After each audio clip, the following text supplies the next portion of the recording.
Hello, ladies and gentlemen. My name is Jeremy Vaney, and I am the co-host of Paratopia Oculus with Jeff Ritzman.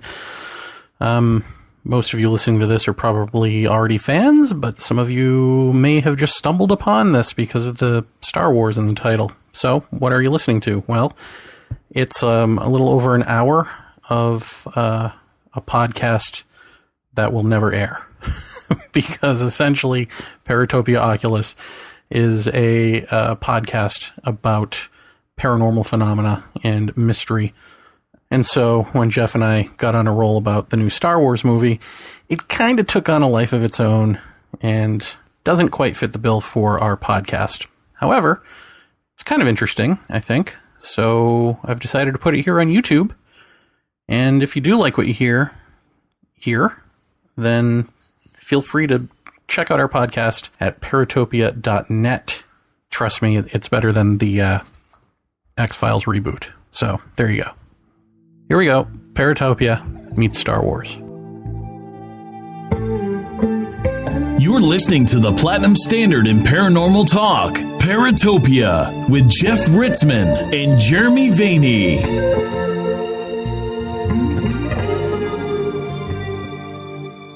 Jeff Ritzman. And Jeremy Vaney. How are you, sir? I'm fine. And listeners, how are... Well, they can't. They can hear me. I can't hear them, I guess. Well, we hear them. We get letters. Yeah, letters. Hey, we've got a new intro voice dude. Yes, Jeff Smith. Wonderful radio and voiceover star of the century. Jeff Smith, a great guy, and he's going to be the voice of the show as far as narration goes, anyway. Because nice. After all, we are the voice of the show. No, yes, right. What you said. So there it is. Well, yes. Thank you, Jeff Smith.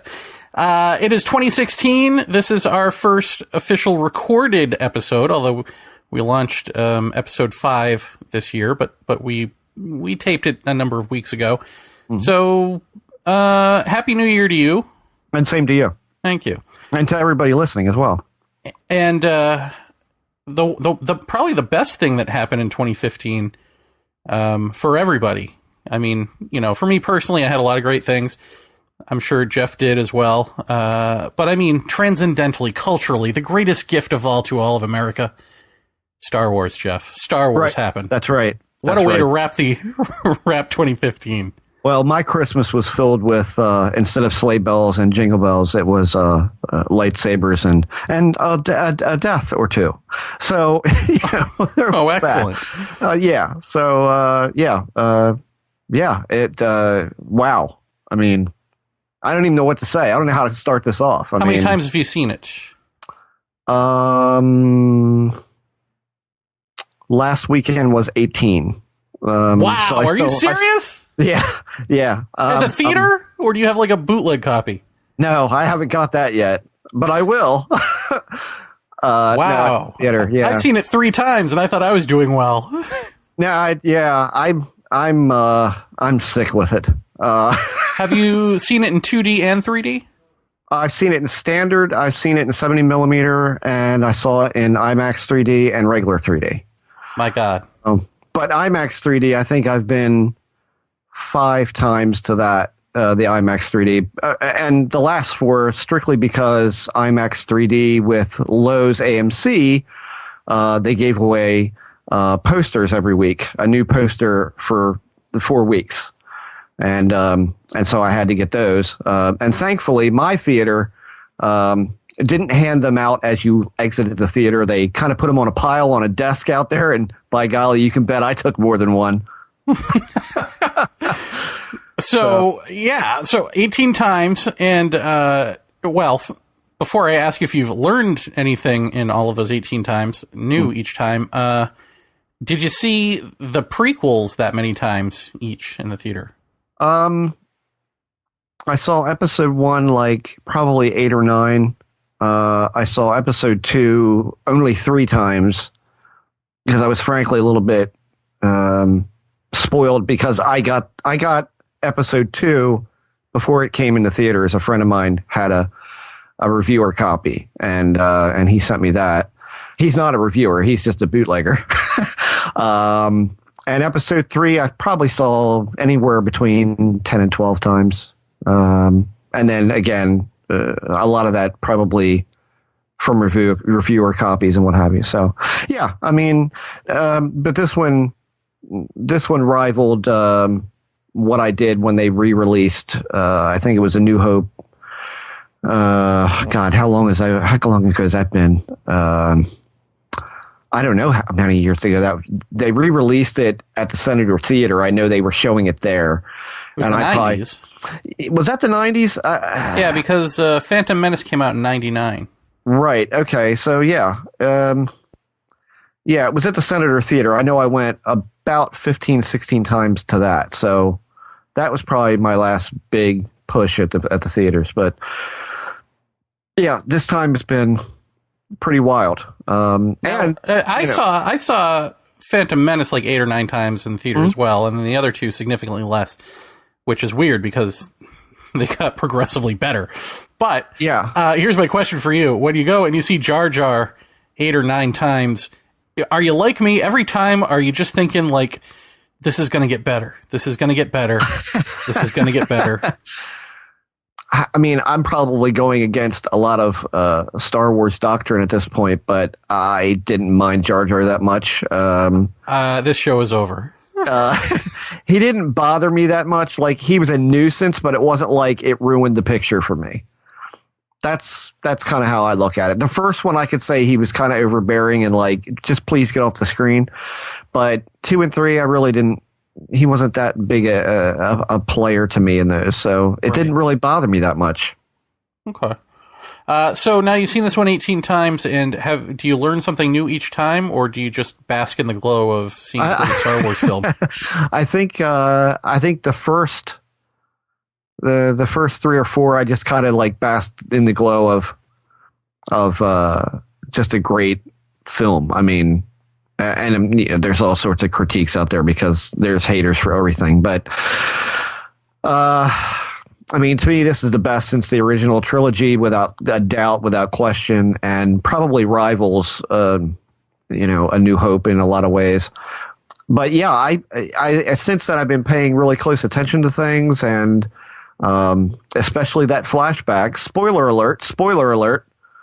But we should probably say this way ahead of time before we even get into this discussion too deep. If you haven't seen this movie, don't listen to this. Do not listen to this. Going forward, I'm sure, Jeremy, we can timestamp when we start talking about paranormal things. But we'll put that on the page. And if you haven't seen the movie, don't start listening for an hour or something like that. Yes. So if you haven't seen the film, first of all, what's wrong with you? Is something wrong with you?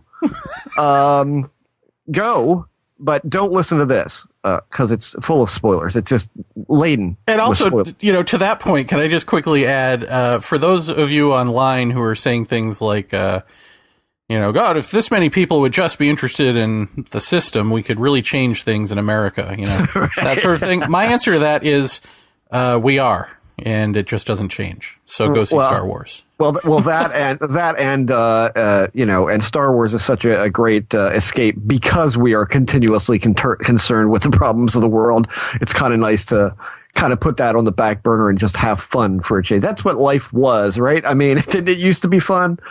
But yeah, so spoiler laden stuff coming right now. That flashback. When or vision that Rey has when she touches Luke's lightsaber. That on the first viewing, I was like, "What happened? What happened? What did I hear? I thought I heard Yoda. I thought I heard this. I think the next 2 times, believe it or not, that I saw it, which was viewing 2 and 3. Believe it or not, I got a phone call in the middle of that. Not that part that I wanted to see both times. Both of them were my son. And so, no, my phone doesn't ring in the theater. I have a Fitbit, which tells me who's calling silently. But it forced me to exit the theater and take the call. You have a Fitbit? I'm getting you like fit. Jar Jar? That's correct. Why come you don't have tattoo? Right. So, Yeah, so I missed it a couple of times, completely almost. But ever since then, I've paid really close attention to that. And there's a lot in there. There's a lot going on with that. And we hear, and you tell me if you've heard these or not, we definitely hear Yoda speaking. But in no way could I ever tell what is being said. And then, of course, you do hear Vader's breathing in the very beginning of that cutscene. In case anybody doesn't know it by now and they're wondering what's up with that, she's in a triangular lit hallway with some apparatus on the wall, and the lights kind of trace down towards her. Well, if you remember, Luke lost that lightsaber on Bespin during the duel with Darth Vader. Well, that hallway is the hallway he came down right before they went out on the gangway, and he lost his hand. So that is that hallway from Bespin. From there, it drops down into Luke touching R2-D2's head and obviously implanting the map or doing something like that. At least we think that's Luke. We're pretty sure. And then from there, it goes into a really interesting bit that I'm not sure that anyone has really. I'm not seeing anybody talk about it at any real length. But if you're a toy collector, which I have not bought a single toy as in like the little figures this go around. I haven't done that. There is a figure out that looks like he has a domed hat on. And I believe he's called Constable something. I can't remember because I don't pay enough attention to that stuff. But it says that he is like more or less the police force on the lawless planet of Jakku in the town where Rey is living and swapping her parts for food. You don't see him in the film at all in Jakku. You never see him. This guy was supposed to be a fairly poignant character in the story. The only time that I think I see this character is during the vision, and it is when you see someone get stabbed with Kylo Ren's lightsaber. You see him scream, you see his head throw back, and then you see him hit the ground. He's wearing that hat. I can't think of another character that would be wearing that, but why is he there? Presumably at the time where Luke is training the new Jedi, and Kylo Ren and the Knights of Ren have just killed them all. I don't know what that's about. But towards the end of the vision, of course, it's the confrontation with Kylo in the snow and so on and so forth. Well, what I picked up the other day, probably, I don't know, a couple of weeks ago now, was that you do hear at the end of the vision, you hear Rey, you hear the voice of Obi-Wan Kenobi, Alec Guinness, say Rey. And then you hear his younger self say, these are the first steps. And that ends the vision. And that's really clear if you go on IMAX 3D and you hear it in 3D. You can really hear that if you pay really close attention. So what does all that mean? Some of it is foreshadowing of what's to come in the film. Some of it is presumably what's been talked about with Skywalker losing all his pupils. I mean, past that, I'm not sure what all that is saying, but that's that to me is one big ass spoiler.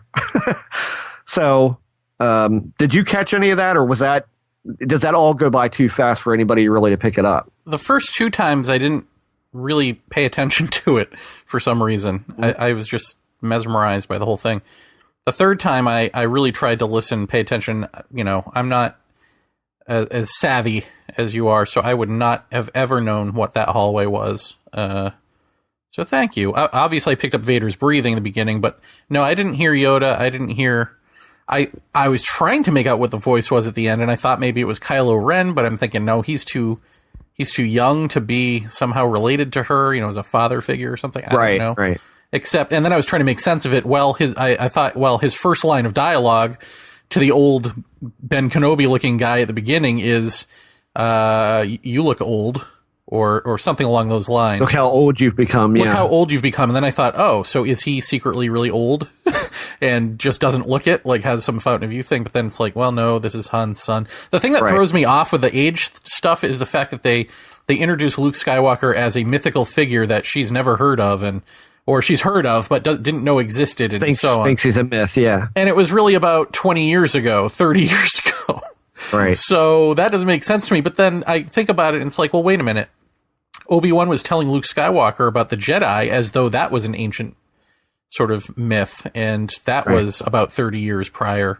Exactly. That society was completely different.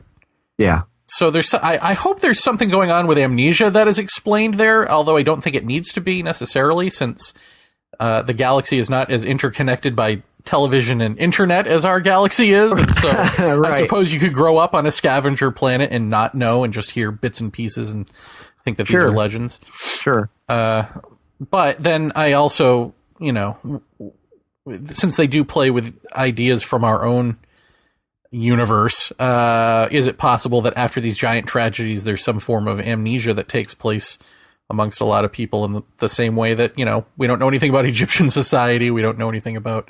Right. Well, then again, we don't really know much about how our grandparents grew up, do we?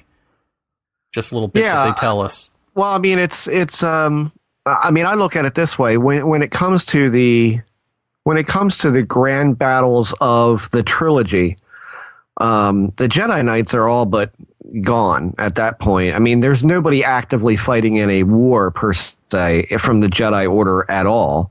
Ben gets kind of roped into it by Luke, or vice versa, however you want to say it. He kind of jumps, into action after years of hermiting, right, in the desert in Tatooine.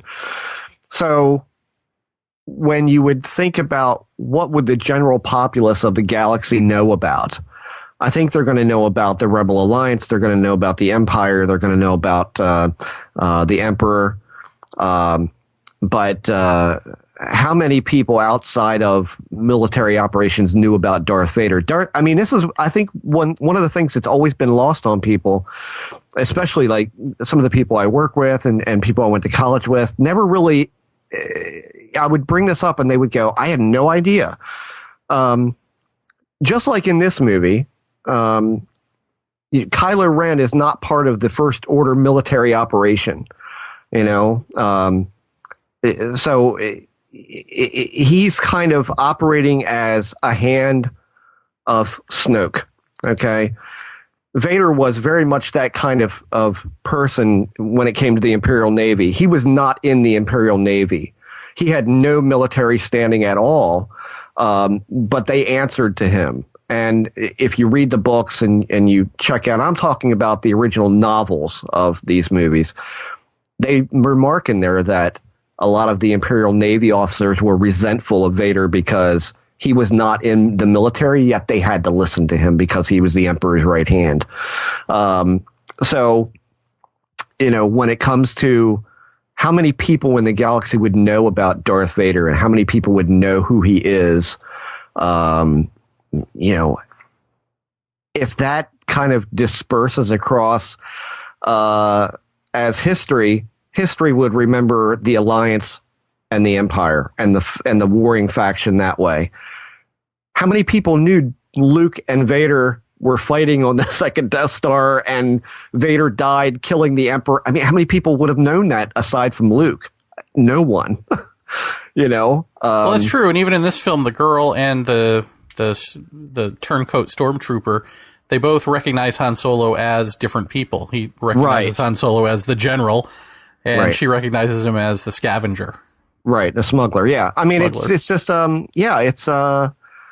I think history would. I think they've played it right. I think it would be kind of one of those things that people in the know would probably talk about. People would go, "Nah, really? I mean, come on," And so maybe that's how it becomes a myth, or I thought he was a myth at that point. I think all that can definitely be seen that way. I mean, you're talking about following, as with most stories, you're following the upper tier figures in this battle, and you get a whole, which I think we're going to find out in like Rogue One, the next movie that's coming out.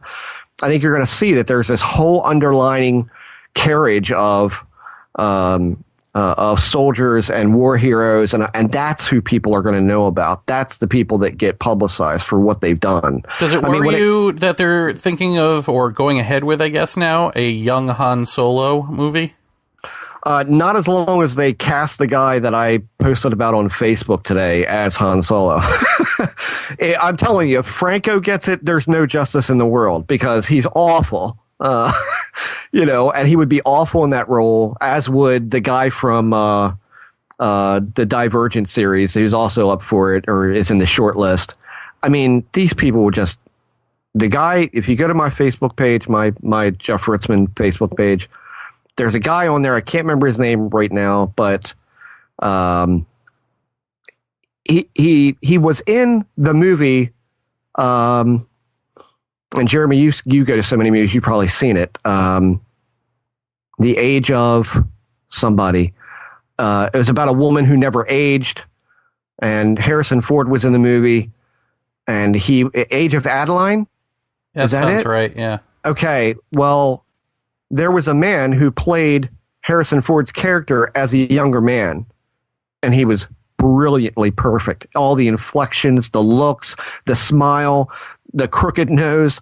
I mean, he would be perfect in this role. And if he doesn't get it, there is no justice in this world, because he would be a perfect choice. I would see that movie as many times as I've seen this one.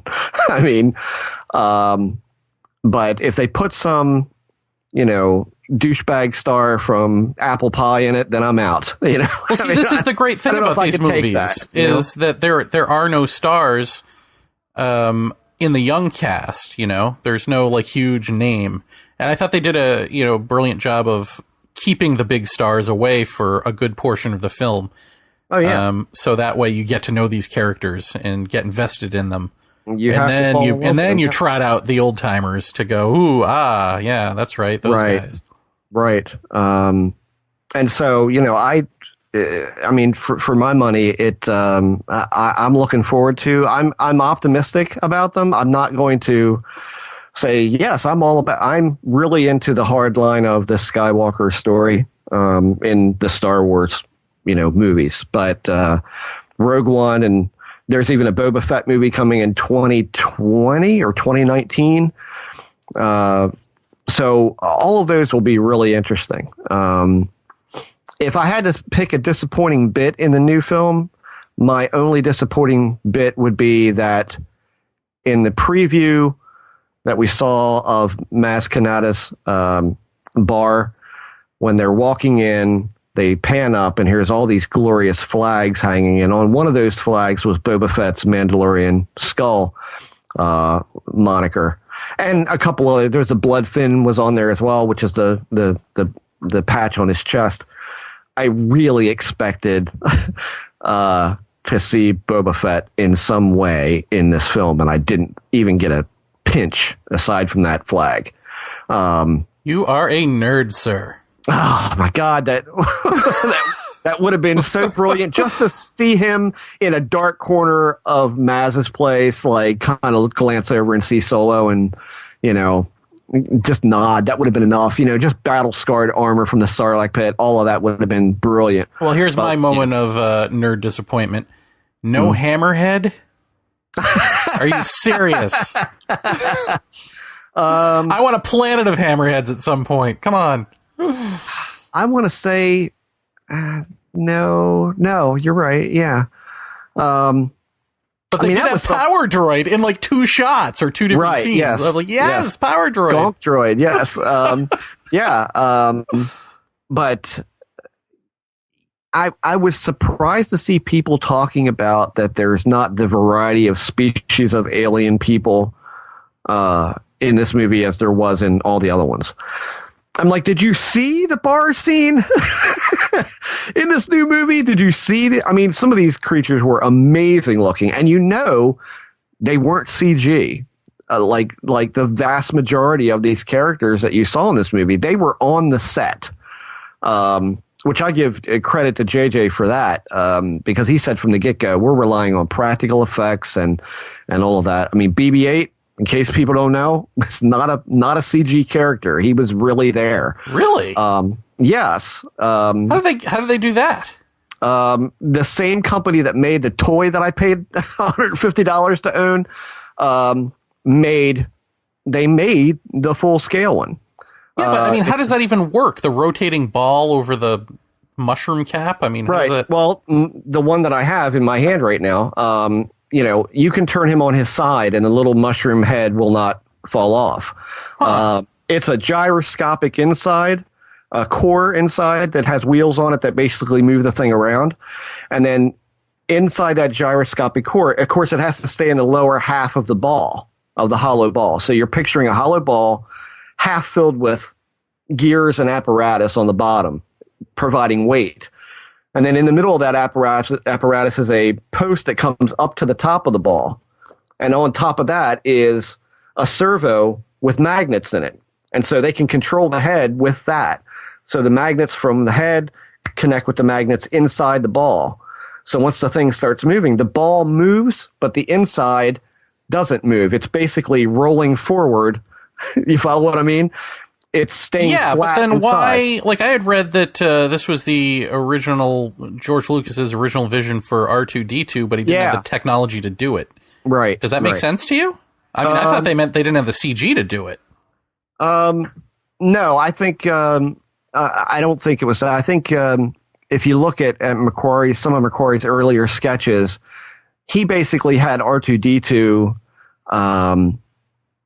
as his main body and head would be the same, but underneath the driving leg would be this ball bearing in the middle, which, I mean, even aesthetically it didn't work. But to try and do something like that for real, I still don't think we could do that. The ball has been around, the Spiro ball, that's the name of the company that makes them. Spiro has been around for a number of years. And I think J.J. Abrams, I think the production company approached Spiro and said, could you do this? Could you make this ball controllable independently on set? And they said, well, sure, we do that with our toys now. Then he said, can you make the top stay and can you make us be able to move and control that top? That was the bit. But I'm telling you, my toy, which if you go and you look up Spiro, which I think is spelled Spero. Go to Spiro.com and you'll see video of this thing. And it works identically the same. You run this thing on a hard surface and the head will stay perfectly balanced on the top, or not balanced, but magnetically connected. Its head moves independently of the rest of the body. It's amazing. It's amazing technology. And so if you own that Spiro toy, you essentially own a miniaturized working version of the original prop. So that's what that is.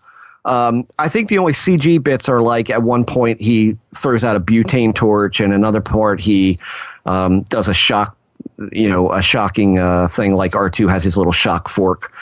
There's something like that. That, of course, is going to be CG or a different model than the running along the ground one. But every time you see him running, like walking with Rey or running across a desert floor or turning and walking with her, that's a real prop on the set. That is not CG.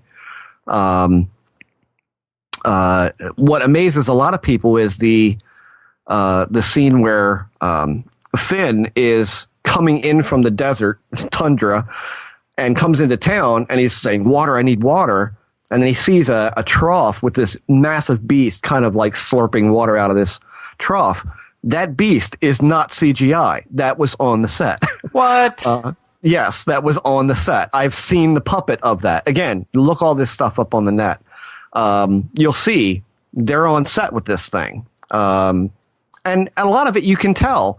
It's just got a more, I hate to say it because I work in CG, but I think practical effects has a lot more to offer than CG does for the actor benefit alone. I think trying to act at a styrofoam ball painted green is a lot harder for an actor to do. And it also, there's a lot of eye targeting problems with that. When you've got the time and the money and the inclination to do practical effects, that to me is what made this film like the original trilogy. it did not rely so heavily on CGI. And it had tons of Brits. See, I think if you go back to the original trilogy, you'll see that there weren't a lot of creatures. I mean, there were a lot of cut scenes where things would pop up out of the desert or whatever, that sort of thing. But there weren't a lot of aliens. It was a lot of British people. Right. Yeah. Yeah. Oh, yeah. Yeah.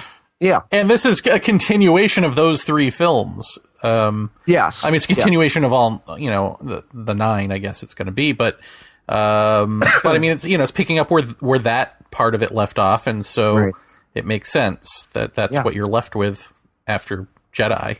Right. Yeah. Yeah. But I think he made the really brilliant decision of blowing up the Federation. So now Jar Jar World is gone.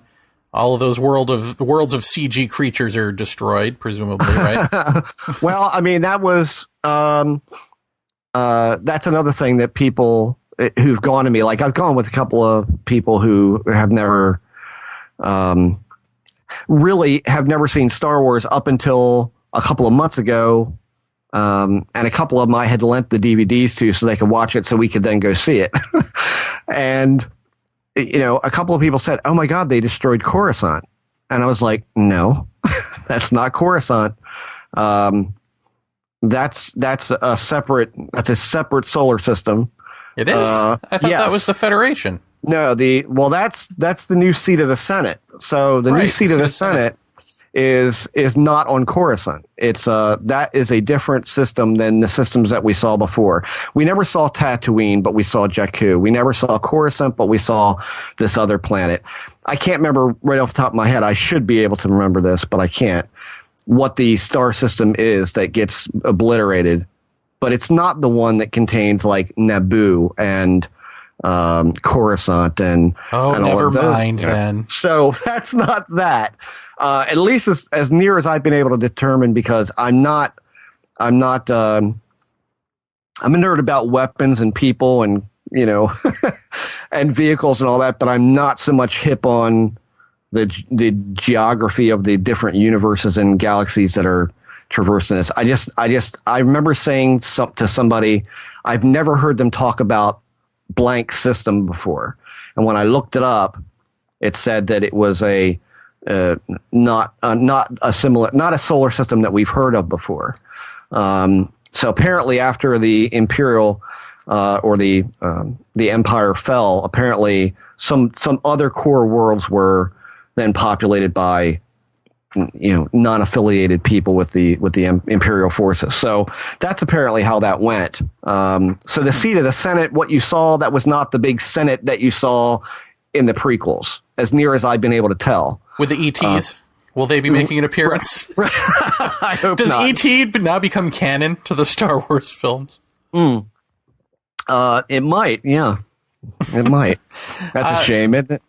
So what do you make of Snoke? You had posted the picture on Facebook of him looking similar to Vader when they took off the mask. Yeah. What do you make of that? I don't know. The new director who's going to be directing the next one, I read a little bit about him. Do you know his name? Do you remember his name? No. And is J.J. Abrams writing it with Kasdan again? I believe so, but I'm not sure. I know Kasdan is involved in it. Anyway, it's the director who did Looper. If you've ever seen Looper, he's the guy who directed that. And from what I've been able to gather from people talking about him is that the next episode will have a decidedly weird tinge to it. That he likes to inject kind of, well, if you want, high strangeness into some of his movies. And Ryan Johnson, is that his name? Could be. But yes. Is it? Okay. 2017? Is that when it's coming out? Yes. Yeah. It's either Ryan or Rian. It's Rian, Craig Johnson. Right. Okay. Yeah, that's it. I so he's got a decidedly weird flavor to some of his stuff, and so they expect the next film to have some kind of weirdness to it, which I can see that being, the Force interaction. God, please, I beg of you, if nothing else, please let the midichlorian myth die. Please let there be some kind of line in the new movie that says, well, they used to think it was midichlorians. Now we don't know. Just something to get that away from us. Why? Because I hate that. Why? The midichlorian thing, because it reduces the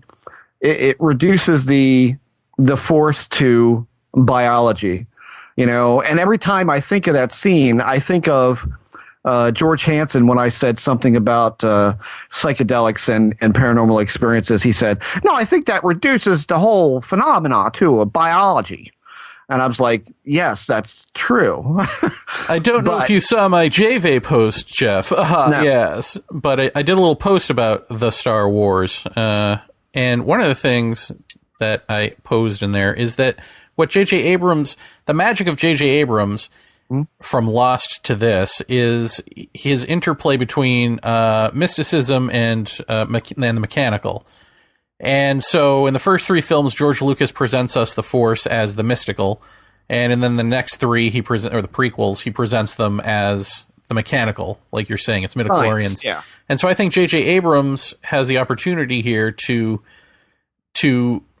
merge the two so that the midichlorians are what I suspect they are, which is they're a physical anchor point of a mystical thing.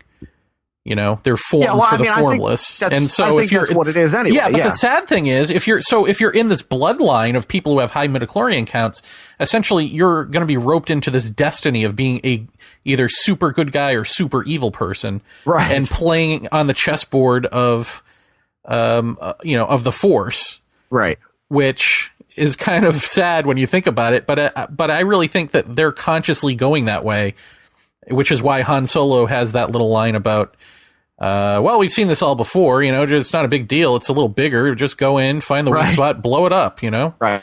It's at that point, he's the audience's point of view because, we've all seen this before. So to me, that's the point. It's not like he's like a Hollywood hack doing the same movie over and over again, like so many people do. It's like, no, the thing that it's about reincarnation, but not reincarnation of people, reincarnation of this good and evil thing playing over and over again. And the worst thing that can ever happen is to have something that blows up planets. So that's always going to be invented, but it can't really ever work. So the inventors are going to have a blind spot in their defense so that the good guys can win, so that there's balance. It's just like, it's kind of sad in a way that we're just like mired to this. And really if they were going to like consciously actually tackle this as an issue, then the thing to do to change that would be to have the variable not be the person who changes from good to evil or evil to good, but who sits it out. Right. And just disengages entirely. Right. Yeah. Wouldn't that be something? I mean, the whole notion of I had this discussion with Lisa the other night. She wasn't pleased about it. I had this whole discussion with her the other night after we left the theater. For the 18th time. Right. Well, she went to the past 5, so she's a veteran. About this notion of the balance thing, like you go all the way back to episode 1 when the Jedi are in their prime, right? So they are basically the sheriff's department. They are, these Zen warriors who sit on a big council and advise the Senate on what's the most peaceful way to interact. They handle problems, disputes, this, that, and the other. Everything is going perfect, right? And then along comes Qui-Gon Jinn, the guy who has single-handedly effed up the entire galaxy from that point on. I mean, this is a guy who brought Anakin in to be trained at an age where he probably shouldn't have been, because he believed that he was the one who would, quote, bring balance to the Force. I'm sorry, if your side is the one in control, it's balanced. That's like you and I being the only people in ufology going, yeah, we really needed David Jacobs to bring balance to this. Okay, so it just that never made any sense to me until it happened. You know, when Obi-Wan's standing there looking at a legless and armless Anakin Skywalker laying in the ash, saying, "You were the one who was supposed to bring balance to the Force, not leave it in ruins." No, he did exactly what he was supposed to do. He equalized the entire thing, because what was left? 2 Jedi and 2 Sith. That's what was left. That's balance. Did nobody see that? Am I the only one that's seen that? I can't imagine that's true.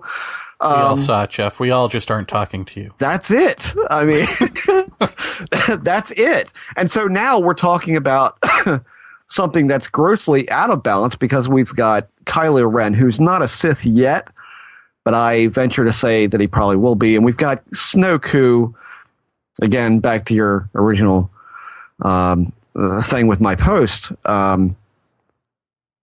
do I think it's going to be Darth Vader? No. I'll put it to you this way. I know for a fact that there are several people at Lucasfilm, and all they do is manage continuity.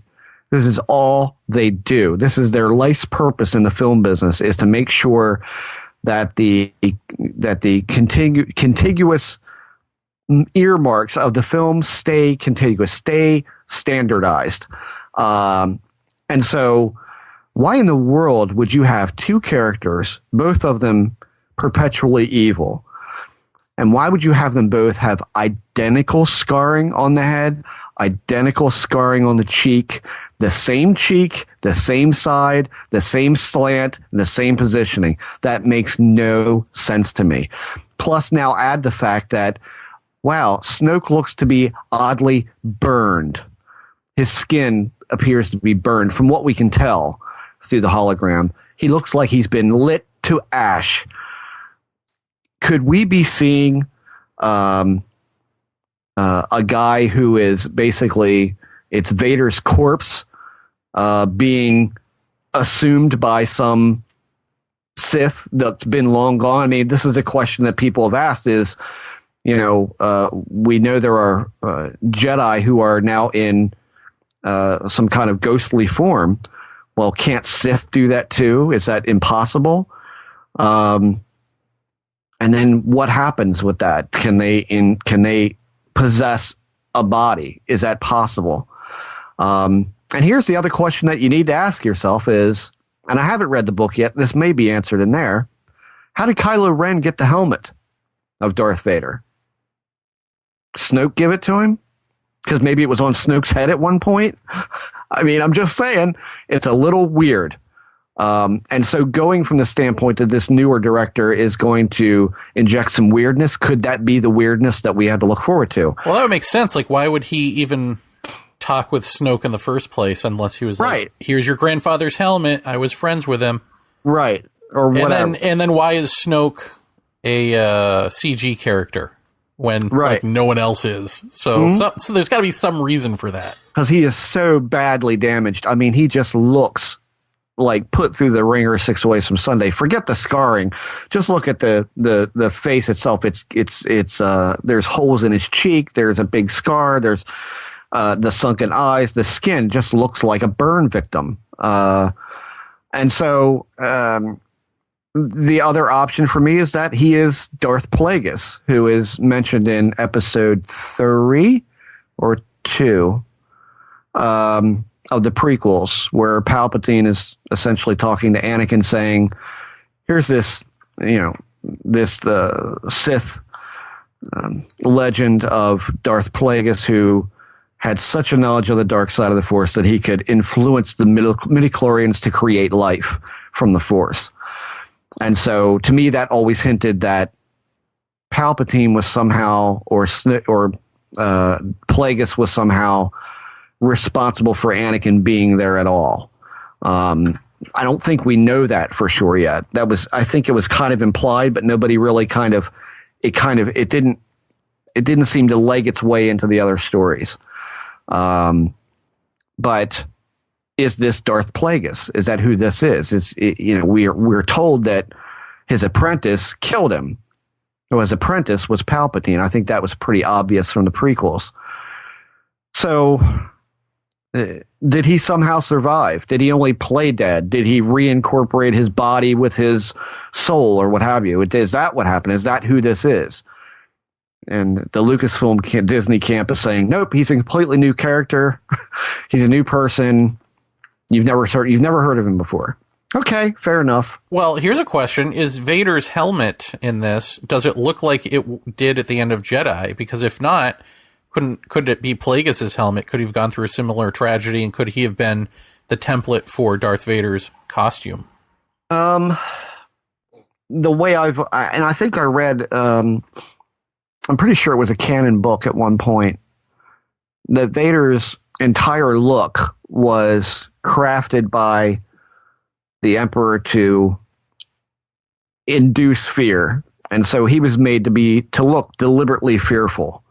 So I don't know that there would be two helmets like that around. I mean, we see Vader on a funeral pyre, and he's clearly burning. This helmet is clearly burned, melted, and ashy in spots. I mean, again, the advantage of IMAX 3D is you can really kind of crane your head around and look inside that thing as it comes towards you on the screen. You can really pay attention to close detail. I mean, it's for certain it's Vader's helmet, but the question is, how did Kylo Ren get it? I've heard people say, I believe it was somebody that I know who's reading the book said something about him being called a grave robber in the novel or in some literature somewhere because he went to the pyre and took the helmet. But we see another scene when he's interrogating Rey in the chair. He takes the helmet off, Kylo does, and he slams the helmet down on a pedestal full of ash. And so immediately I go, well, what is that? What is that for? And the only thing that I can come up with that is either the Sith, I think, are, I want to say they're a lot like the Cenobites. Remember the Cenobites from Hellraiser? Yeah. They were into pain because they found some kind of power in pain. And so is wearing the helmet his way of inducing himself into pain while at the same time kind of paying homage to his grandfather with the helmet and kind of taking on that persona? And the ash just to cause the helmet to be unbearable and to be kind of self-torturous? Or is it the easy answer that that's Vader's ashes? That's Anakin's ashes in there that he slams the helmet into. I don't know. That's an interesting little bit that we might get more about in the next one. I'm not sure. But all of that stuff was on board his destroyer. So that wasn't on the planet that ends up destroyed, this Starkiller base. So all that stuff should be in the next movie. We should get glimpses of it at least, and maybe we learn more about it in there. I don't know. There was another CG character who was pretty prominent, actually. Ma, or was that her name? Maz. Yeah, Maz Kanata. Yeah. Now she was a weird one, but now she's got the Pandora's box that has Luke's saber in it, and she says how she got it is another story for another time. So, do you think we'll hear that? Is she going to factor into this somehow?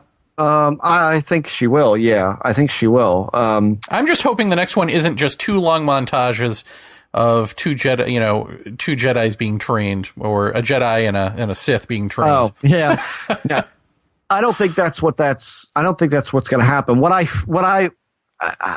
don't want to see in the next movie, and I bet you this is how it starts, is that Rey is a Padawan and she's been training with Luke for X amount of years. I really hope they pick it up right from where it stopped. I don't want there to be I mean, that would make sense to me, because I almost have the feeling that she doesn't need training. That's her whole thing. Right, that's the new twist on the Force, is she knows how to drive the Millennium Falcon. She knows how to do the saber fighting. The second Kylo Ren at the end says, "I can train you," she closes her eyes and uses the Force and beats him in the duel. Right. So it's like, no, this is the new thing. There is no Jedi Council. There are no gurus. It's all within you. Yeah. Right.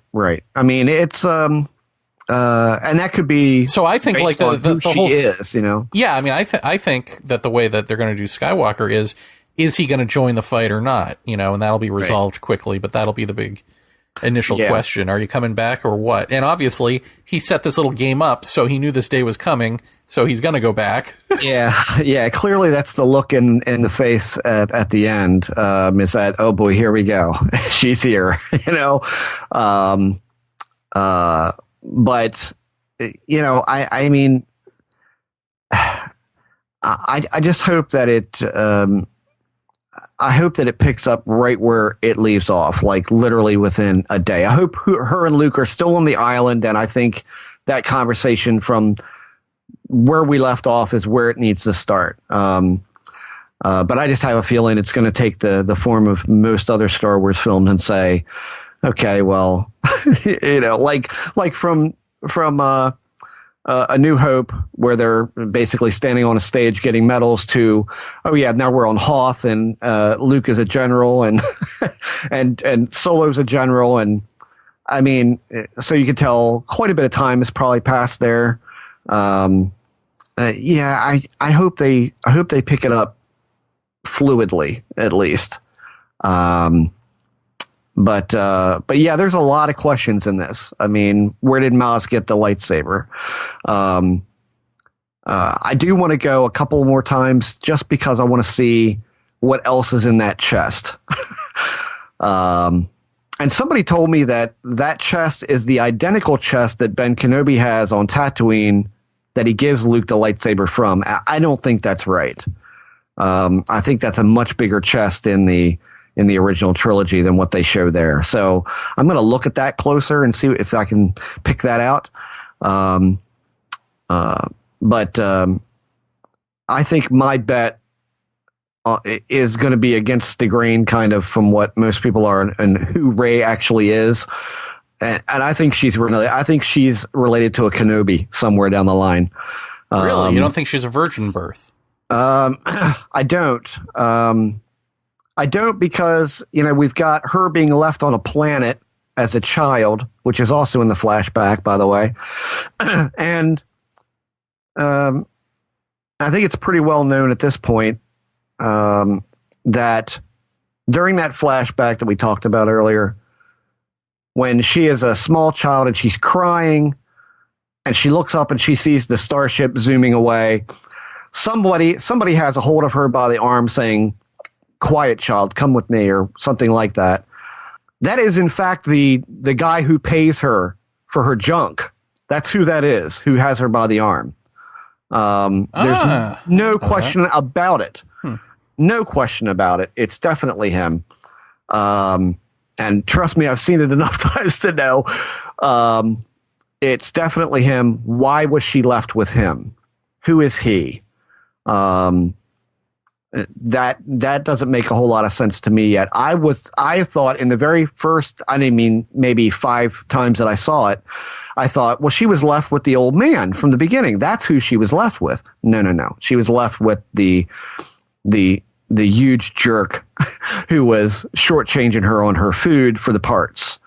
The guy with the blob face. So I don't know what to make of that, but again, these people who work with continuity and the people that cast, probably the same people who cast Ewan McGregor as a younger Alec Guinness, I think they did a phenomenally good job at picking him for that role, because he looks like he could be a younger him. There was a lenticular cover to TV Guide with the two of them on it, and when you rocked it back and forth, it went young to old, Alec Guinness to Ewan McGregor. It was really strange to see how much they looked alike. And when you look at Rey next to Ewan McGregor, she's got the eyebrows, she's got the eyes, she's got really great model eyes. And he had eyes that were very flat on top. And And their eyebrows, I mean, my God, you could practically overlay them. I think she's going to be a Kenobi. I think that's somehow what has happened here. I wouldn't put money on it, but I'm kind of going, I really am leaning that way right now. Unless I see something else. Everybody's saying Luke's daughter. I'm not feeling that. I just don't know if that's gonna work or not. It could be true. And truthfully, they're saying that a lot of people are surmising that Rogue One is going to show her mother. People are saying her mother's going to be in Rogue One. You watch. Somehow she's going to get pointed out. And it's going to make sense. And I'm like, it's too far back. Rogue One is supposed to be before the first, the first Death Star gets, that's the plans, to steal the Death Star plans. That's what Rogue One is supposed to be about. So that's too early. So I'm not feeling that her mother is going to be in that film. Maybe her grandmother. I just don't know. It's just, I'm really feeling the Kenobi thing. Because what in the world was he doing for all those years? Yeah, but isn't the whole thing that Jedi are supposed to be celibate? Pious? Yes, I know. I get that. Yeah, I know. But you got to remember, at the time Kenobi was gone into hiding, there was no Jedi anymore. There was no Jedi Order anymore. And he wasn't really even. I mean, he could handle Walrus Man in the in the cantina. But he didn't fare so well against Vader. I mean, really, these were two just old guys dueling.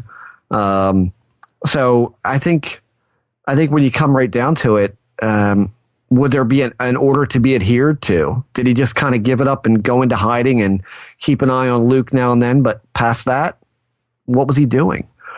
Could this be his granddaughter, Rey? I don't know. Why would he be the one? Because it's been said by Lucasfilm that, yes, we used Alec Guinness's voice to voice the name Rey. And the way they did that was they took, one of their audio engineers took the word afraid that he had uttered in one of the films and edited it to say Rey. And so that is his voice. And why does the younger version of him say, these are the first steps? Why is he even involved in this? Unless he's connected somehow to this girl. I don't know. So you're saying he had sex with Yoda, because Yoda's also... I don't know. I don't think that happened. You need Yoda. And then he's climbing all over your back. Right, yeah. No, I don't think that's what happened. But yeah, it's... and do we want to bring up the part that had me bummed out for over a week that we lost Han Solo? Oh, yeah. I mean, brutal. Just brutal. I know it had to happen. I knew it was coming. I wasn't surprised because, I didn't read any spoilers, by the way. But, which reminds me of a funny story after I get through this bit. When he walked out on that gangplank, or that, the walkway that's above a huge chasm, but with no hand railing. When he walked out there, Lisa leans over to me the very first time we saw it, and she goes, "This isn't going to end well, is it?" And I said, "I don't think so." And sure enough, you get this dialogue between the two of them about, he calls him Ben, which is his real name. Kylo's real name is Ben Solo. And they have a dialogue in which Kylo basically says, I have this struggle within inside of me. And you see him struggling in the film beforehand about, being seduced by the light. Somehow he's got it backwards that the light is going to seduce him. And you see this struggle, and Leia says that she can feel the struggle with him. And he says to his father, I know what I have to do, but I'm not sure I have the strength to do it. Will you help me? And Han says yes, and he hands over the lightsaber. Han's hand is on it, and then the the room darkens and Kylo's face gets very red, and the next thing you know, Han has a lightsaber poking out of his back, and he says thank you. Han touches his face, in a loving way, and drops into oblivion. Just brutal. I mean, just brutal. And Cody was sitting two seats over from me the first time we saw it, and and when Chewbacca takes a shot at Ben Solo's midsection, Cody, who loves the bad guys, and I love the bad guys, says, "Yeah, get him." Kylo Ren is not Darth Vader. No, he's got affluenza. First of all, well, it's is he a part robot? Like when he's banging on his chest later, and I know it's because he's been shot, but it sounds hollow or something. No, not as far as I know. It's just some sort of armor that he's banging on. Yeah, I mean, probably it's. He's basically beating his side to get it to stop hurting. He's trying to, compensate for the pain, kind of like when you get a tooth pulled and you pinch yourself so you don't feel the pain in your mouth so much. It's just distracting the pain away from where he's been shot. But it's very much like I said on a Facebook post on a Star Wars group that I belong to. And I've never had any Facebook post that I've ever made get more than 30 or 40 likes. This one got like 700 likes. And I said, after watching this movie this much, I get a real sense of one thing, is that in the original trilogy, you had Darth Vader or you had Anakin Skywalker, and it was very hard in the end to hate Darth Vader. He was definitely a villain. He was definitely a bad guy, but it was very hard to dislike him. It is very easy to hate Kylo Ren, and not just because he killed Han Solo, not just because of that.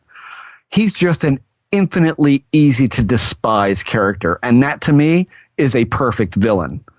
I mean, that's what you want. I walked out of that place. I mean, in case people don't know, I own a full Vader suit, like movie quality suit, and that I've worn to children's hospitals, to conventions, to anything else. I mean, and Cody my son was building Kylo Ren's suit, and still is. He's still in the process of doing it. A very complicated suit. And I said to him, do you still want to do this? Do you still want to invest the money in building this outfit? And he's like, yeah, but it's tough, and it is. It is very tough. So I think they did good with a villain. And you can't watch this film and not go, man, this is so King Arthur, right? I mean, King Arthur being Han Solo and his son. I mean, if you watch the Merlin miniseries with the guy from Jurassic Park, whose name escapes me again, it's such a parallel between the son killing the father, and I mean, it was very Arthurian to me to have that happen in that way, right down to Adam Driver's look in the film. Which, to me, I mean, I gotta say, shaving off the douche beard really does a lot for him. He's not a good-looking guy. I mean, this is what my sister told me too. She's like, you have no idea. Guy. He's a horrible-looking guy in real life. He's shabby and yada yada. And as soon as they reveal his face, like all the tweens swoon in the audience. Well, I still don't think he's a good-looking man. I think that it does volumes to remove him from the notion that I'm watching this man in a Star Wars movie, and I just saw him 2 weeks ago on HBO, in This Is Where I Leave You, as the drunk, womanizing brother, right? So how do I separate? When he took that helmet off, I'm like, wow, you don't look like that guy. That's good. I like that. But he is... like wicked temper. I mean, he destroys stuff and in these rages that he has. And I think he played a really good part. I think he did the part fantastically well. and now I understand pretty much why he didn't do a lot of smiling in interviews. If you notice, before the film came out, he's like, "These people are going to hate me," you know.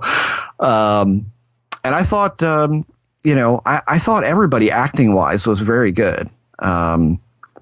Yeah. You know, I thought the with Star Wars movies, the girl at work that I lent the 3 films to, I said, be aware, these are great films, but there is a lot of stinted dialogue. There's a lot of things like you could write, but you don't want to say. Like, it sounds very stammery and fakey. And I said, there are parts where you're going to go, oh, come on, just bear with it, get through it. There's still great dialogue in these movies. Well, this one, to me, had none. I can't think of a part in this movie where I said, oh, that just sounds like typical Lucas dialogue, I didn't find that in this movie, which I was really glad about. I just had one line, which was the old junk dealer going, "That's mine!" yeah, waving his arms at the sky as the Millennium Falcon's shooting off. Yeah. Yeah. Gross. But hey, we should wrap this up, but we have not mentioned much about Stormtrooper Turncoat. I can't remember his name. Finn. Yeah. Finn. So Finn. FN 2187. Yes. Now, I think Finn is going to be the downfall of Kylo Ren, simply because Kylo Ren let him go in the beginning, probably because he had that moment of looking at this Stormtrooper not doing his job of killing people, having regret, and probably related to him.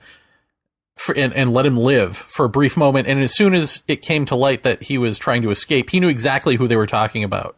Right. They were like, the stormtrooper is trying to, he's like, oh, you mean trooper number blah, blah, blah, blah. Yeah, 2187, yeah.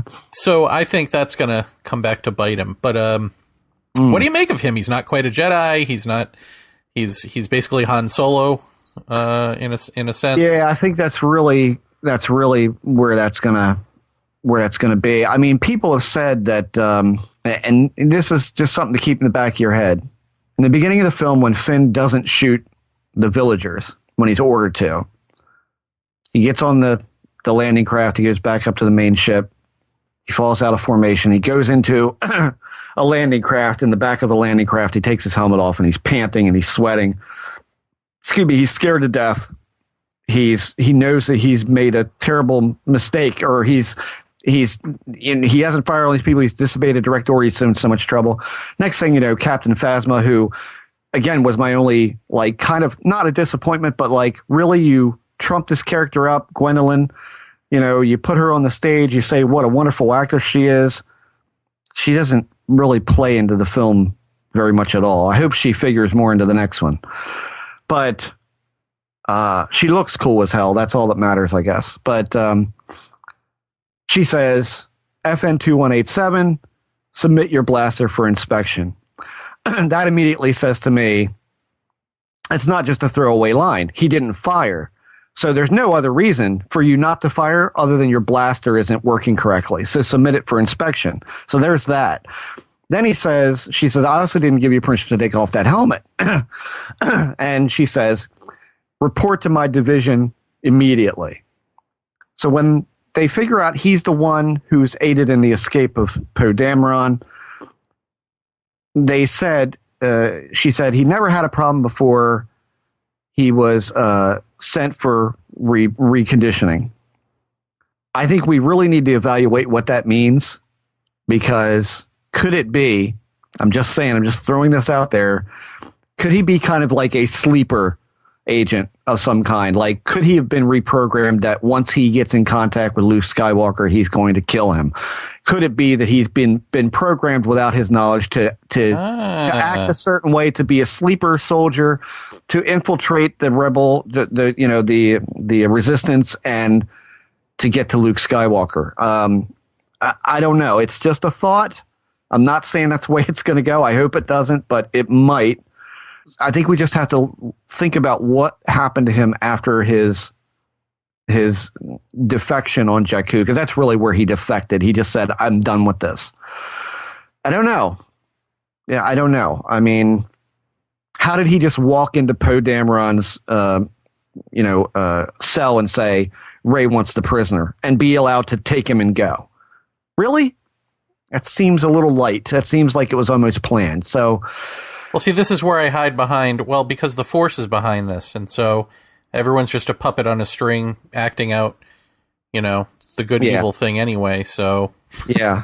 I don't know. Blind spots, all. But by and large, I think you're right. I think he could be, the guy who's not the Force sensitive, but fights alongside her. And, I don't think it's going to be a love interest thing, but I think it's going to be like brother and sister or best friends type of relationship that's going to happen with them. Like Han and Luke, they weren't brothers, but they were brothers in arms of sorts.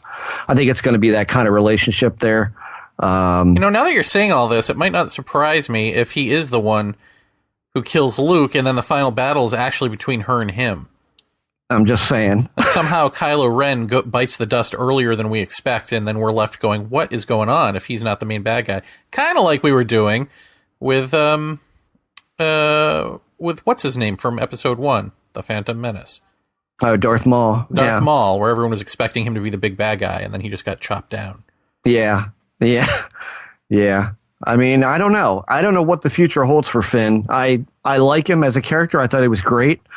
And by the way, I think the funny bits in this movie were really great.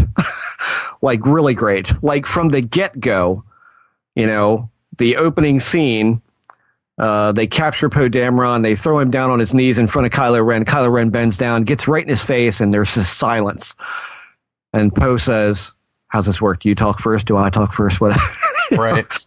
He says, it's kind of hard to, understand you through all the apparatus, and they jerk him up and throw him on the ship. I mean, it's just bits like that just really helped to make these characters a lot more likable.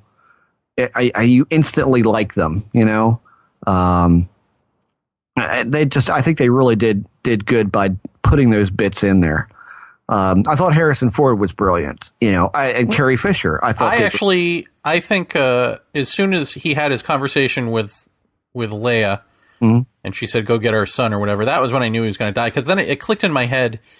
Oh yeah, he's had a lot of screen time in this film. I wonder if it's because he's going to die. This is his swan song. Yeah. Well, I think. Lisa doesn't agree with me, but I think that when he's hugging Leia goodbye, I think he knows that if he sees his son, he's going to confront his son, and he's probably going to die. I think he knows what's going to happen. Because you just, I realized that Leia said, Luke was a Jedi. Luke was a Jedi. You're his father.